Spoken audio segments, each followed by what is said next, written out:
الطهارة بالنسبة للأولاد حاجة ضرورية ولازم تتعمل، لكن امتى ما اعملش الطهارة؟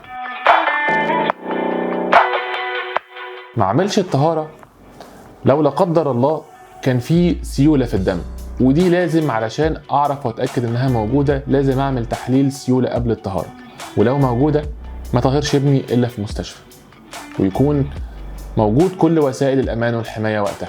لو لا قدر الله كان العضو الذكري مدفون او في زيادة في الدهون في المنطقة اللي فوق العضو الذكري، ولو طهرت هيكون العضو الذكري مدفون، في هذه المرحلة ما اقدرش اطهر الولد غير لما يكون سنه كبر شوية وبدأ يخس في الوزن والعضو بقى ظاهر.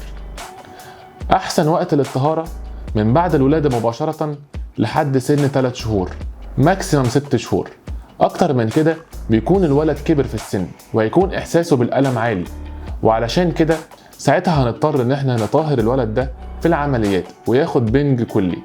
بصراحة مفيش داعي لحاجة زي كده، فكل ما يكون بدري كل ما يكون احسن، ولكن لازم ناخد كل احتياطاتنا فيما يخص موضوع السيولة. اشوفكم على خير الفيديو اللي جاي.